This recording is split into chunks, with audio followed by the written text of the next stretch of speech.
There's a reason ancient civilizations, from the Egyptians who sealed honey in tombs to medieval monks who guarded their hives like treasure, treated beekeeping as both a craft and a quiet form of survival. When you look through history, patterns appear. Wherever people kept bees, food supplies were stable, crops were healthier, and communities prospered. Today, most gardeners overlook what our ancestors knew automatically.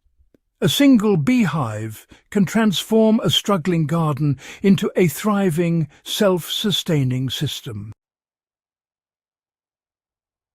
And if you've ever wondered why some homesteads seem to explode with fruit while others barely get a harvest, the secret often comes down to one thing: well-kept bees.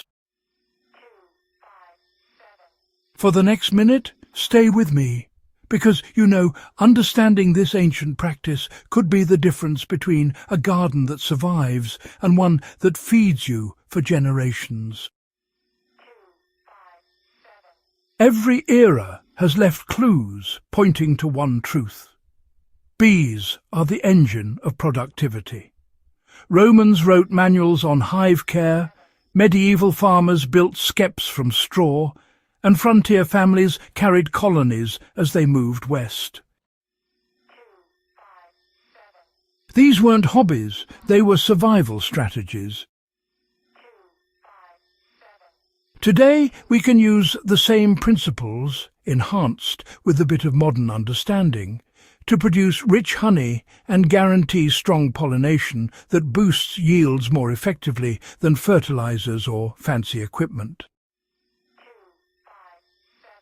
And once you learn these methods, you'll see why so many of history's most successful growers kept bees as faithfully as they sharpened their tools.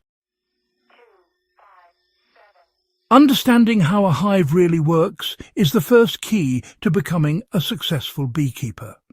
A hive isn't just a box of insects, it's a functioning city with roles, responsibilities, and a biological rhythm you must respect. The queen bee, truly the heart of the hive. She is the colony's core, tirelessly producing up to 2,000 eggs a day during the peak season. It's quite fascinating, really, this incredible feat of nature. Now let's turn our attention to the worker bees.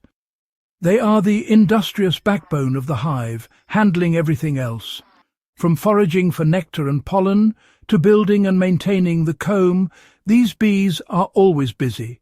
They also feed the larvae, keep the hive clean, guard the entrance from intruders, and even regulate the temperature. Truly remarkable, wouldn't you say? And finally, we come to the drones.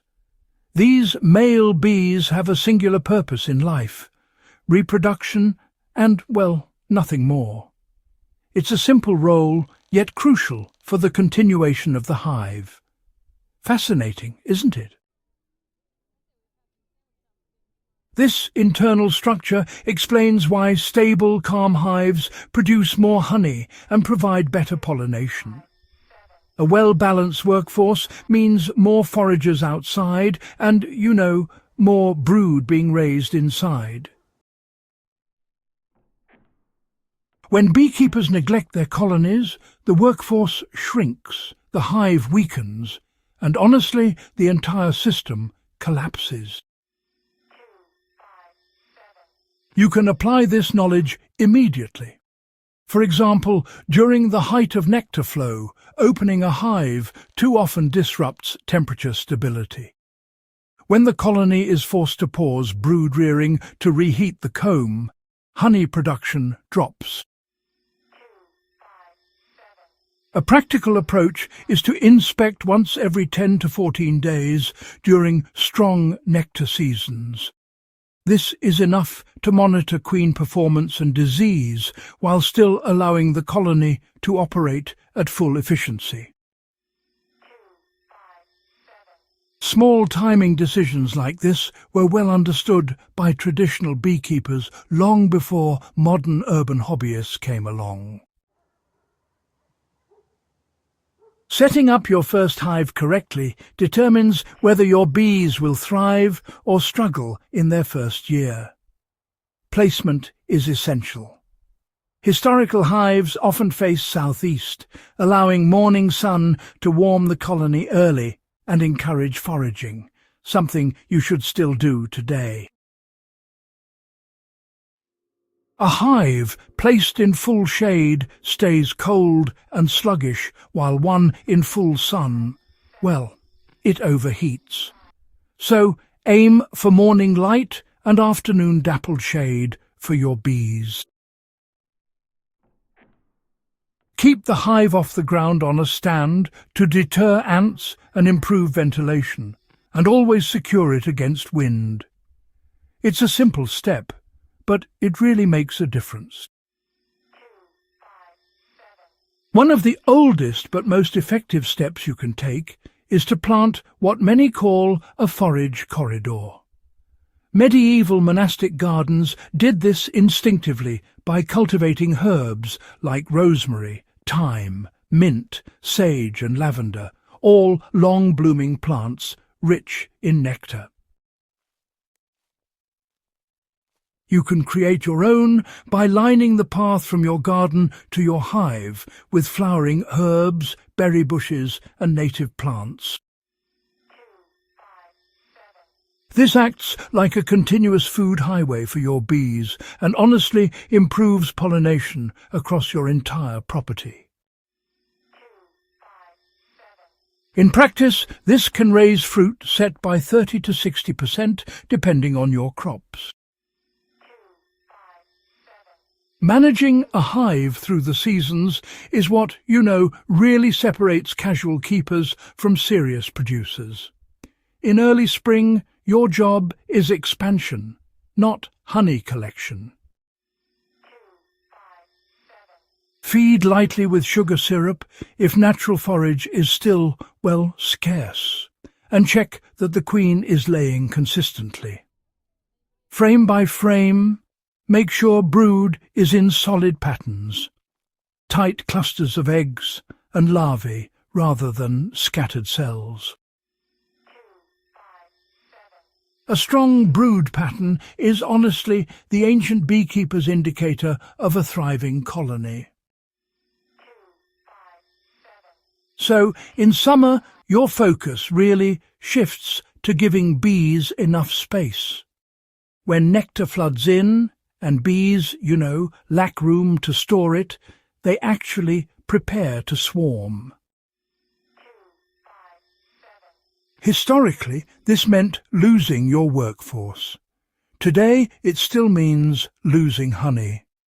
It's important to add supers before the comb is, 80% full.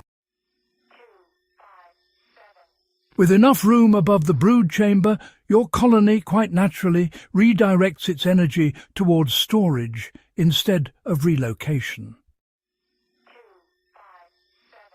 Autumn, really calls for contraction and preparation. It's important to remove any extra supers and consolidate the hive so the bees can maintain heat efficiently. Traditional beekeepers, they truly understood the importance of leaving enough honey for the colony to overwinter, a principle that's unfortunately often ignored by modern hobbyists. You should always leave at least 40 to 60 pounds of honey, depending on your climate. Starved bees simply don't survive, and it's those surviving bees that go on to pollinate your garden all through the spring. Using bees to maximize pollination is a method that honestly yields visible results within a single season. If you keep vegetables, fruit trees or berry bushes, positioning the hive near these crops increases the number of bee visits and ensures the transfer of pollen between flowers. For example, placing a hive within 30 meters of cucumbers or melons drastically increases fruit formation. Orchard keepers have long known this. It's the reason commercial farms rent hives for pollination. You can use the same principle on a small scale. Place your hive near tree lines during blossom season, or move it briefly toward flowering crops if you use a portable stand. In return, your bees give you something precious: honey. Raw honey from your own hive contains the specific floral sources of your land, making it richer and more complex than anything purchased in a store. Harvest only capped honey, use a simple manual extractor, strain through clean cloth, and store in sealed glass jars, away from heat. That's it. You're following the same steps people used centuries ago. Beekeeping isn't just a hobby. It's an ancient craft that strengthens your entire homestead or survival setup. With one hive, you can increase your harvests, secure a renewable food source, and participate in a tradition that predates most recorded history. If you found this guide valuable, make sure you subscribe to FarmLab. Share this with someone who wants to become more self-reliant, and stay with us for more deep, practical knowledge rooted in real historical skill.